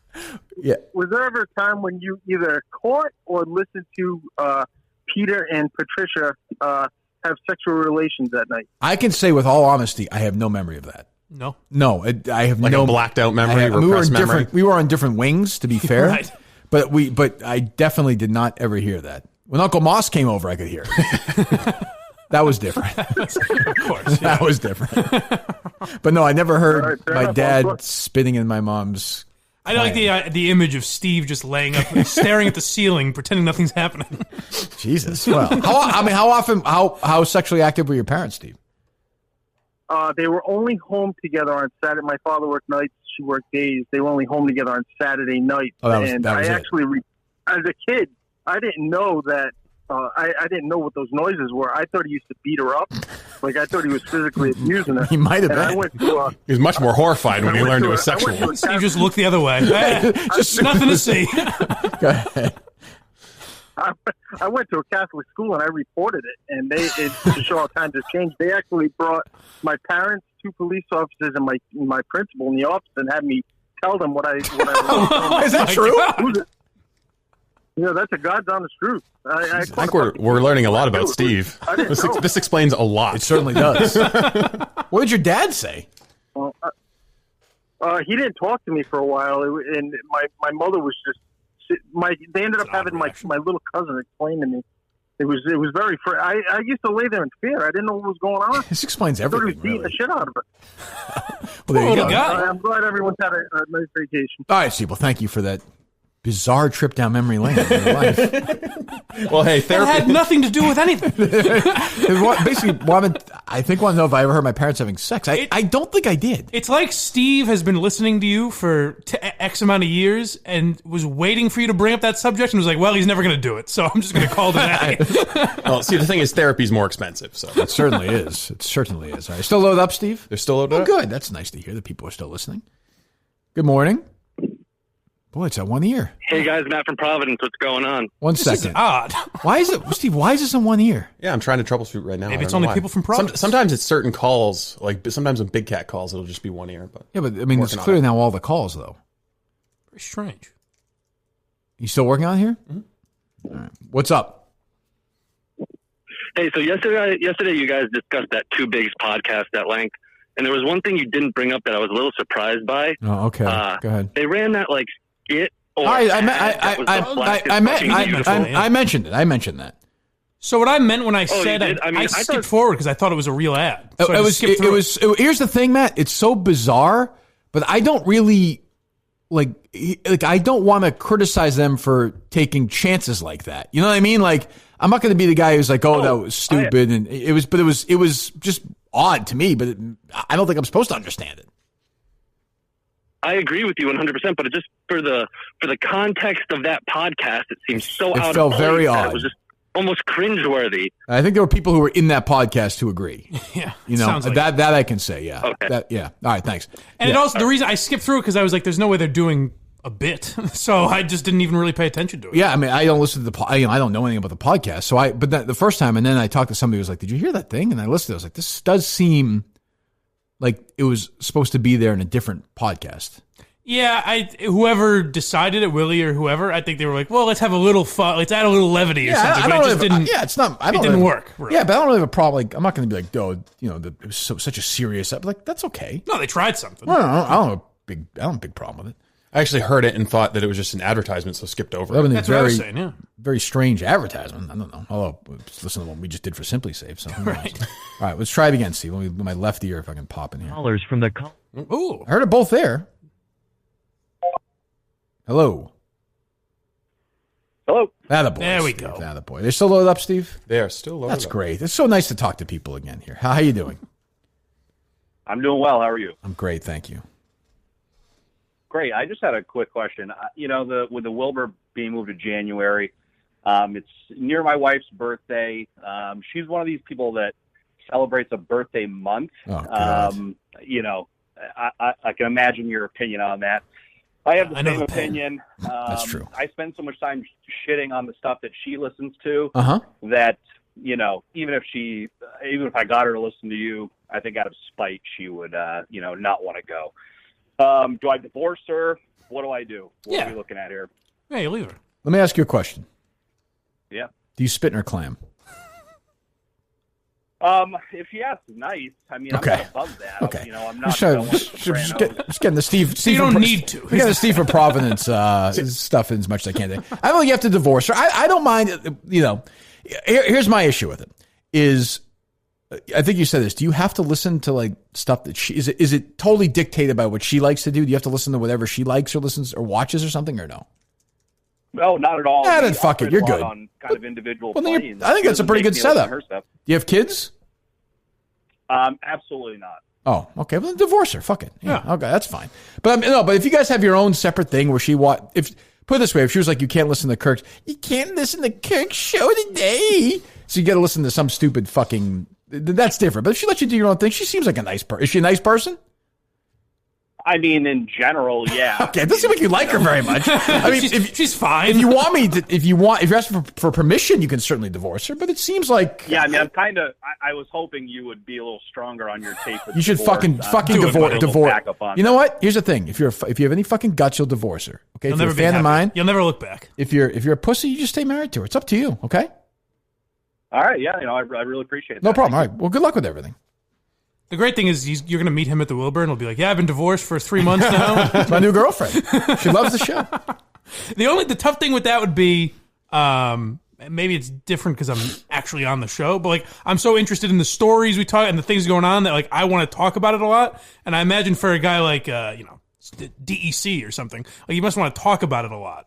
What do you or mean? the things the show, like the things centered around the show. Oh God, I have no desire to talk about them off the air. I talk about that shit all the time. Oh, well, not even stories related that we talk about. Whatever. Oh, good. Poor Alba. Did you go home to Alba and be like, you'll never believe this podcast that Steve was listening to on his way out to Cleveland? I did. I said, Stephen A. Smith. Guess who we found? Yeah, we didn't get a Stephen A. Stephen B. Mashup yesterday. I'm disappointed. The fans suck. All right, they're still loaded up? They are. That they are? All right, well, go ahead. 508, you're up. All right. Hey, Kirk. What's up? So I've been enjoying your show. I've been watching your YouTube content. However, I still notice that you're sitting in front of a boring gray wall. Mm-hmm. What is the update on this great mural? Well, let me turn that over to Stephen Earl Robinson. Yeah, the coronavirus kind of screwed things up, and then the future of the show being in doubt for a little while created greater priorities. But it's on the list, man. We'll put something flashier behind him. We've got a what do they call it? The stand and shoot, the stop and shoot, the little canvas that they put behind people. Yes, so you can take pictures. Step and repeat. Yeah, step and repeat. Yeah, we can put a step and repeat behind you if you want. Yeah, the mural we had of Kirk and K. Marco holding hands didn't make a lot of sense anymore, so there was a delay. Well, there you go. That's all we got. Sorry. Thank you. Thank you. There you go. Yes, we'll see. All right, go ahead. I don't really care about that. Kirk? Nope. Gone? That's terrible sounding, though. Yeah, hear him a little bit. No, that was not good. Let's not go for Geary. Boys, good Begging morning. for call. Justin, it's not working? I guess we're done. No, it's coming in. I guess we're done. The best one, Justin lies to me. He's like, no, they're coming in. I just don't know why they're... Justin, the phone's not ringing. That's a weird thing when he does that. It's nice in the way he's trying to be nice, but I think he can handle it. Yeah, you don't need to coddle me. That's really strange. Right now, I guarantee you this. No, Mike, we've never gotten more calls than we are right now. No, the control panel says 100,000 calls. Right now, the call is going through the wire. I swear to God, it's going to get to this phone in a second. It just takes a long time. It says, I don't know the technology we're using, but it says more calls than Kirk right now. But I can't figure it out. It says lots of calls incoming. It's crazy. I don't know why there's no sound. It's weird. The panel just says people love you. I don't know. Well, thank you very much. That is nice to hear. It's strange. It's strange when he says that. He says every time. He's like, oh, yeah, something's going on. Why are you lying to me, Justin? They're calls. Yeah, they're calls. There are a lot of calls. What's up? What's up, guys? Welcome back. Long 2 weeks. Yeah, yes, it was. I really hated not doing this. What's up? Also, you get 2 nice weeks. You get 2 nice weeks in August as well. Oh boy, deal with that. What's up? Oh boy, not again. I know, it's amazing, isn't it? What's up? I was up in Kennebunkport a little bit too, Kirk. Good week to be up there. Great weather. But hey, he's not playing alone, guys. What want me to say? The weather was nice. What am I supposed to say? No, actually, they need some rain up in Maine, is what you should say. It's a beautiful area. Anyway, I digress. Yes. Hey, big gearhead here, guys. But Kirk, reason I'm calling, wasn't sure if you finished the In-Betweeners yet. Great show. Which one? In-Betweeners. It was that UK show you recommended. I have not yet. I have not. It is funny though, right? I'm gonna get back to it. It's funny. I'm actually gonna watch it tonight. It's fucking. You know what? It's like a more vulgar version of Superbad. I actually think the worst person on the show is actually the lead kid, though. I don't like him as an actor. Will with the glasses and the brown hair. I think he's the funniest. No, is it the one with the one who's got the hot mom? Yes, Will. Yeah. I think he's the funniest. Yeah. No, that's just the driest, ridiculous sense of humor. That's funny. Yeah. It is a funny show, though. It's a fucking funny show. They do a good. Yeah, I'm getting. It's funny. So I'm gonna watch it tonight. Maybe it's his name. Wondering if you've watched any more of those British crime dramas on Netflix. There's so many good ones out there right now. I have not. Got any for me? Luther, wasn't sure if you checked any of them out. I didn't love Luther. You got any other recommendations for me? Yeah, Marcella, Happy Valley. I watched Happy Valley. A bunch of good ones. The problem with those shows, I liked it. Yes, and they're doing a third season. The problem with the I didn't know that. That's what I'm here for. The problem with those shows is not a problem, but is like they're all fucking 6 episodes. All these BBC shows, Well, also the speech impediments they all have. They're British. Okay, I find that easy make it right. To get through, though. I've been trying to get through Sopranos, and it's not as easy as watching it in real time. I'm like 60 episodes in. Yeah, so it's a slog for sure. It can be a slog. Well, thanks for the call. Yeah, there you go. I'm actually enjoying it the second time through. Well, that's good. Good for you, Mike. It's been a breeze for me. There you go. That's very nice to hear. Yes. It's been easy for you to sit there and watch TV? It has. Sometimes it can be tough. Yeah. Well, it's not. This guy's saying it's a struggle. I'm saying I disagree. Guys having a hard time with it. Alba walks in, Mike's sitting there sweating. I'm just trying to fucking watch the wrong news. For Mike, it can be tough. I mean, to be fair. Yeah. Different perspectives. All right, load it up. Yeah. All right. Let's talk to these idiots. Hey, am I on? What's up? Hey, so I just I have a proposition to propose to you guys. Kirk, you always talk about how you hate salespeople and stuff, right? Mm-hmm. Yep. Well, so I'm a marketing major at the University of Arkansas. You're a diamond. You're a dynamo. What's the word? Dynamo. What am I saying? Dynamo. Well, shut up. Shut the fuck up. Dynamo. What's the other one that was screwed up last week? A couple weeks ago? Uehara. Dynamo. That's why. That's very easy. Dynamo. What am I saying? Dynamo. I know that, but I'm saying Dynamo for some reason. I don't know if you do. I think you want to lean towards dinosaur. Is there, I think that's what you're doing. Connection to that? No, I mean phonetically. That's more like dynamite. Dynamo. Good times, a good show. Go ahead, please. University of Arkansas. Give me. So far, I'm on my ass right now, but continue to kick me while I'm down here. Well, I just know you hate salespeople, and I was thinking maybe I'm going into my senior year. Mm-hmm. I could work within and be the sales rep for the Kirk Minahan show. You know what? If you want to be my sales intern, send a resume. Don't even listen to Steve. You know what? You're hired. Wow. Well, you don't even know what his Discord name is. The clear Barstool process is to figure out what his Discord handle is. Or his parody account. Yes, that's true. Do you run any parody accounts? I don't. I am in the Discord though. Okay, great. Okay, good. What's your handle in the Discord? It's just I think it's just my name, Brendan Kelleher. Oh, there you go. You're too honest. Kelleher. You say Kelleher? No. So my last name is spelled Kalliher. Okay. It's very different. Okay. That is very different. Well, I'll tell you what. All kidding aside, reach out to Steve, right? Steve, and we'll send me a resume. We could use we could use a sales intern. All right, that'd be great. Especially one from the U of A, very well known for its marketing majors. Is that true? I don't know. Okay, well there you go. Thanks for the call, Brendan. There you go.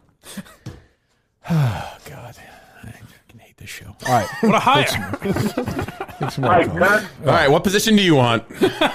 State your Twitter parody and your Discord handle. What do you want? Hi, Kirk. Yes. This is Chris Shine, producer of the Dale and Keith Show. Oh, hello, Chris. How are you? Not so good, Kirk. I have a little bit of a situation. Go ahead. Dale has me locked in his basement. Sounds like it. He says he's driving around your basement. It's amazing, Dale. For the car, Dale's basement's going through a tunnel. Yes. Kirk, you need to start talking about the ratings.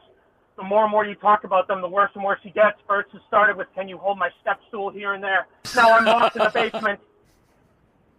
Okay, well. Kirk, he's using me as a sex doll. That's why Rossi left, Kirk. What do I do? All right, Chris. Good luck, Chris. It's going to get worse, buddy. I was thinking that Dale's producer was going to be looking for a job. I think he may be. Are we thinking no more than quintupled? Oh, I think it's I don't know. I mean, I don't know.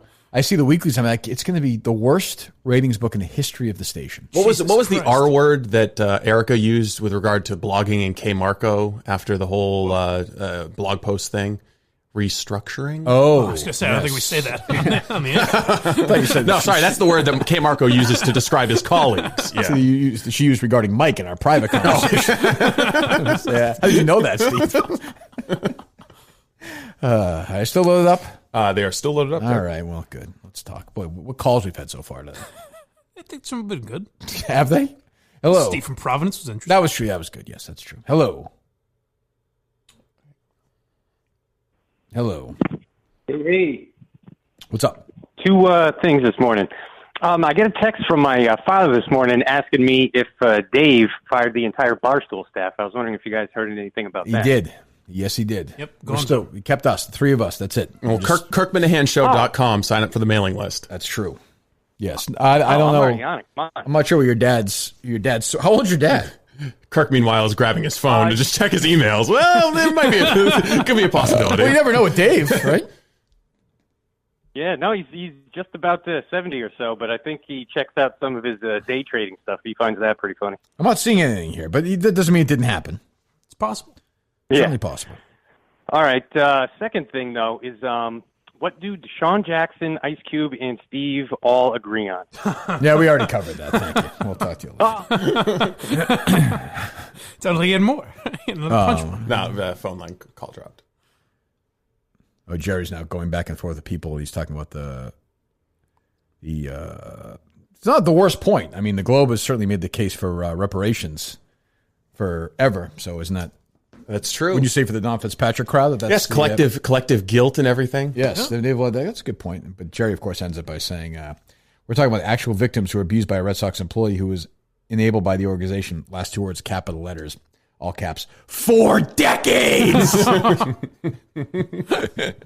it goes back to, we said this when we were talking about some of the PPP loans or whatever, but wouldn't it just make John Henry look good if he was like, hey, here's X amount of dollars. But he's not a good person. He can afford. He doesn't keep. He's like Goodell. But you don't even have to be a good person to make charitable donations or. Well, the smart move for any of these organizations would have been just to put out a press release saying Pawtucket Sox apply for these loans. Just get out ahead of it because it's gonna come out eventually. And if you don't get ahead of it, it looks like you're trying to hide it and pull one over on people. But you are right. $15 million to pay for these legitimate victims seems like for him a good. Actually, it would make him look good. It's actually a good business move in a way, but he doesn't care about that. Well, then Boston Globe is running as a nonprofit. That's true. I mean, the Red Sox, I guess they're probably making some money, but that's true. All right, they load up still. They are. All right, let's go. All right, we're back. What's up, Kirk? Yep. Kirk, it's Mike Francesa again. How are you? Oh, Mike, we just talked to you earlier. We heard you earlier. How you doing? All right. I'm hanging in there, doing well. Getting by. Can't wait for Yankee and Mets season to start up. So we're gonna get there. But yeah, I wanted to extend an offer to your producer, actually. Oh, go ahead, please, Steve. Go ahead. So every year after the 4th of July, myself, Artie Lang, Peter King, we have a hot dog eating contest in my backyard. I hear that your producer is, the Red Snapper King. So I'd like to extend an invite to Steve Robinson. Well, I'd have to bring Harlan because I'm not really the king. All right. Well, I'm going to bring Mad Dog. So if you're going to bring Harlan, that's fine. But, okay, it's an interesting move. two historic duos. Okay, I guess. All right. Okay, yeah. Well, you in, Steve? Yeah, I'm in. Totally.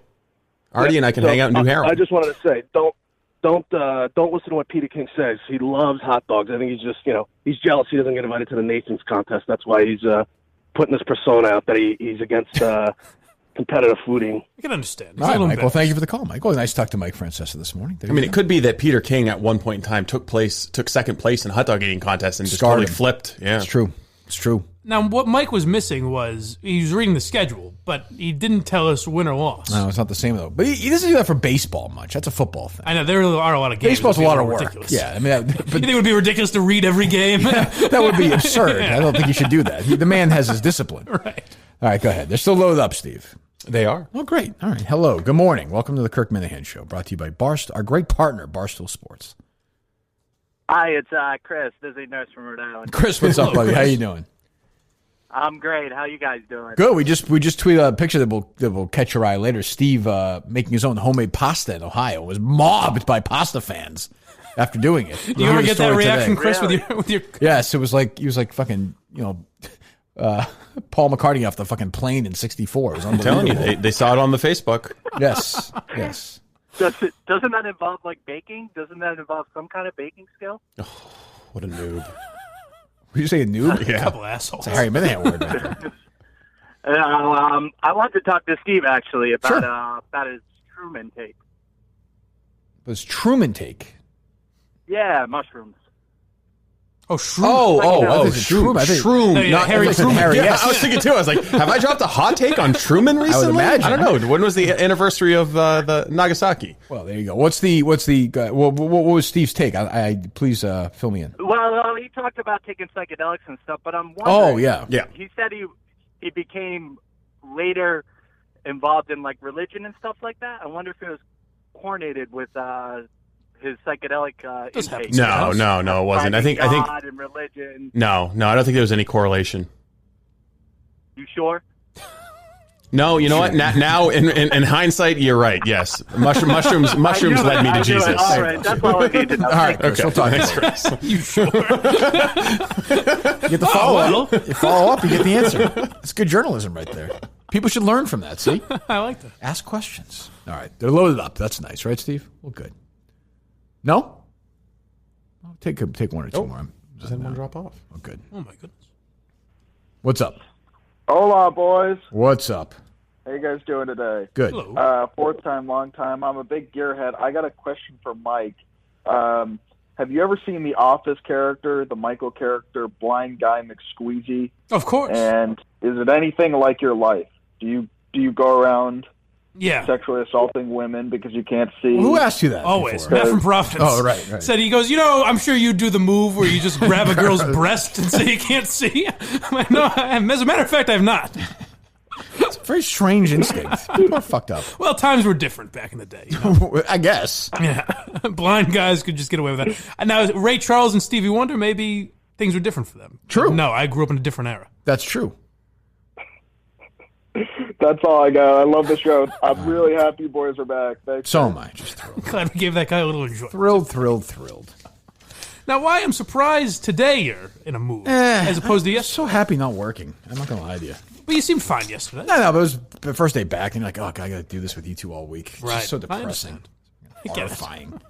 I look in the mirror every day. Don't worry. What? What are you looking at? Oh, nothing. Just the only callers we have on the line have already been on today. Really? Oh, okay, there you go. Good enough. Maybe we'll take some more tomorrow. I was not looking to take 10 million calls anyway. ExpressVPN, though. I'm happy to talk about them. You go to expressvpn.com/Minahan. You get an extra 3 months for ExpressVPN for free, which can, again, it takes care of any hacking methods gone. They've got more sophisticated. You can now combat that with ExpressVPN. You take action on your own to secure your devices you use for work. So I recommend using ExpressVPN for the best online protection possible. If you haven't acted out, we're not really sure why. But again, they will affect you personally for sure. But if you use ExpressVPN, you're all set. You're completely protected. You click one button on your computer, smartphone, you're totally protected with ExpressVPN. Go to expressvpn.com/Minahan. Get an extra 3 months of ExpressVPN for free. Protect your internet today with the VPN I trust to keep my data safe. expressvpn.com/Minahan. Anything else, boys? I don't think so. I guess I'm curious, do you think if you, because you're saying you miss vacation kind of, if you didn't do it every day, like if you just retired today, would you eventually get antsy and want to Probably. do it again? I'm willing to have that conversation. I don't know. You're a little antsy over vacation. A little bit, but That's what I'm saying. I feel like you were itching to get back at a certain point. Yeah, I could do like an hour a week now. It seems like about right. I feel like, what are you going to fucking do? I'm gonna do these some dumb same stories day after fucking day. I will say, I actually tuned in to a little bit of DEC had the Minahan rants or meltdowns or something. Oh, yes. Oh, I listened to a couple. Like, I just jumped. I was running one day. I was like, I'll give it a shot because I knew there's stuff I wouldn't remember. Oh. You had to hate that, listening to yourself. Oh. I don't want to sound like Howard Stern because I'm proud of it. It was great radio. But I hear that, I'm like, oof, that fucking, especially like at the peak of my madness. I was like, that is uncomfortable. What's the easiest to listen to yourself? Is it easier to listen to yourself like goofing around? Or yes, much yelling? easier. Much easier. Well, because then I was really on the verge of a mental breakdown. Right. Sometimes. And I'm like, I hated the people there. And I was like, oh, God. I get why. It seemed I got a lot of tweets about it. I think people liked it, and that's great. Sure. But for me, I'm like, oof, I do not. I'm not going to say this thing, I don't know that person. But it's like, oh, that is a rough listen. Rough listen. Do you know you're in that? Like, when you're doing it, do you know, I'll probably regret this later, or not regret it, but I know I sound the way I don't want to sound? Yeah, I mean, I was so unhinged for a while that Yeah. like I didn't even really care.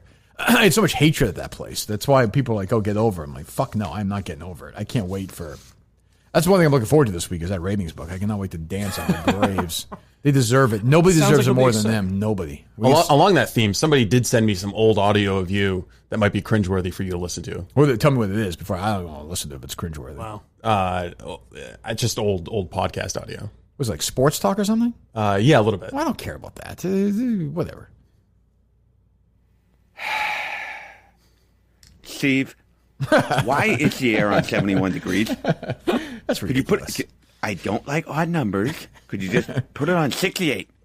Thank you. Just give me one example. Just one example, please.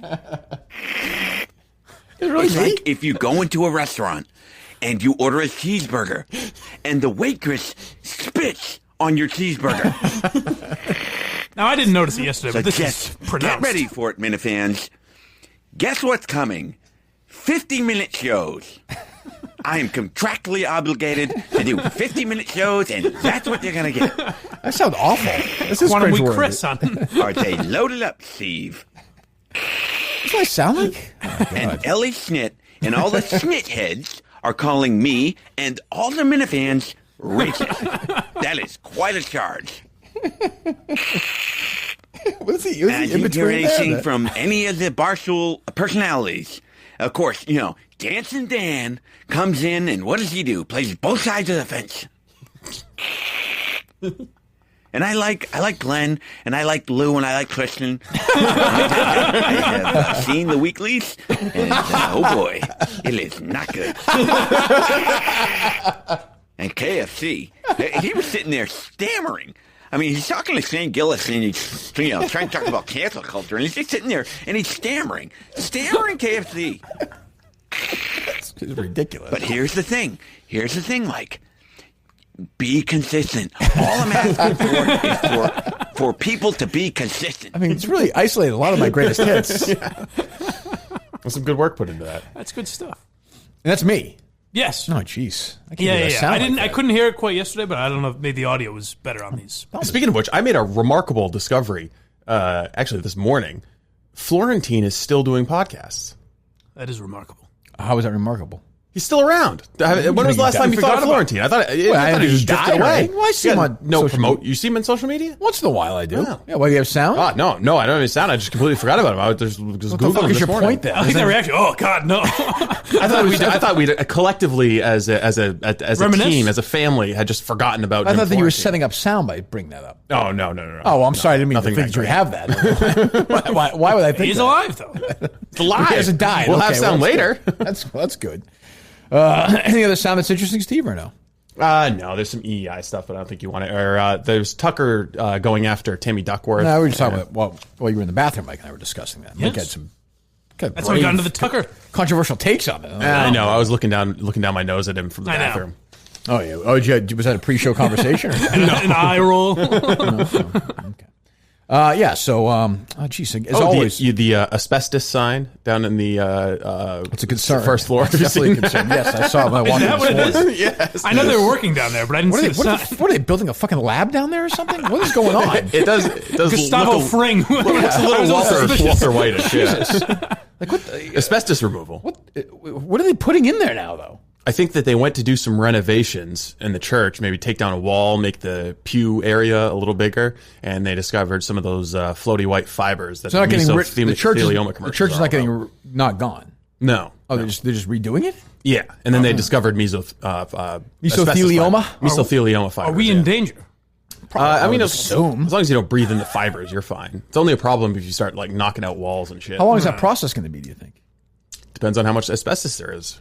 I am prone to eating a lot of lead paint chips. Should I not do that around here? I think you're fine. That's obvious to everyone who's been listening to the podcast. Are we going to leave our area alone? That would be my recommendation, yeah. Yeah, God, we don't need that, do we? Jesus Christ. Oh, yeah, we're fine. Leave us alone. I did see that, though, yes. But is our guy still down there, your buddy? The Greek physical therapist, yeah. Okay.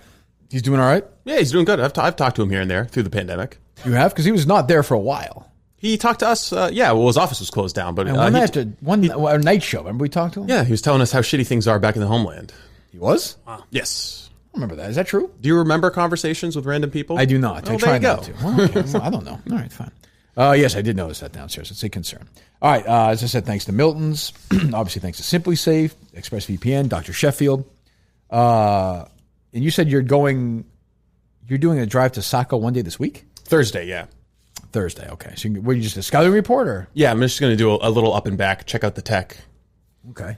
Do you have any concerns or no? My one concern would be lip sync. I want to make sure that the audio matches the video stream, and there might be some equipment we need to acquire in order to make that happen. Okay. All right. Well, great. Fantastic. Okay. So we have those two shows and a couple of tickets still available if you want to go to KirkMinahanshow.com. Sign up as well on that mailing list. Who knows it'll be. I will say, if you sign up on that mailing list, you will get stuff from the Saco show that you would not get if you don't go. Oh. That'll be your only opportunity. NOODS. Nudes. What? You know what I'm talking about, Minahan. Anyway. The Kirk Minahan Show calendar. That'd be fine. People would like that. Different Minifans. Yes. I don't mind that. Seeing Ted on the cover, maybe. TJ Hubbard. Yeah, we got a lot of handsome guys and ladies as well. Yeah. Let's see. One last thing. I mean, I know people don't care that much about the YouTube drama. Fucking Menners sent me like 96 messages last night. He's mad at DEC about something, and he's like, I guess yesterday. I don't even want to get into it. I swear I don't. But we said yesterday that Menners is doing this for his own. He's running an empire. Yeah, for his own profit or whatever, long-term thing or whatever. And he's like, and he sent me all this. This comes from that fucking asshole DEC. Fuck him. That's not true. Do you think we're being serious? I don't care about any of it. I feel like he would know if we were being serious. There would have been a different. So I saw a message. I was like, just between us. I was like, DEC reached out to me a week or two ago and said you were doing this. And he said, quote, he told me that Menners said that he can't trust me because of my mental state, my mental health. That he feels like he has to get his own. I think Menners sniffed it out though. But yeah, it's too bad. But yeah, I'm like, these fucking people are crazy. I mean, I don't mean to be an asshole, but no one actually cares. But Menners does. It means something to him. Well, I know, but no, I know. I understand, but the listeners don't really care. The viewers don't really care. Yeah. No, I'm sure some do. Some. But I mean, we're talking, not really. It's a small segment. Just do the YouTube stuff or don't. There's got to be somebody who, downtime during the pandemic was, what's this cricket stuff about? Yeah, they like a little. Sure, but I just didn't mean our own YouTube stuff. It's fun. It's good. I'm glad people do it. But let's not take it too seriously. Right. I would agree with that. It's okay. It's okay. Anyway. All right, we're back tomorrow. We'll talk to you then. This was pretty reprehensible. I don't know how it can be anybody's idea of humor.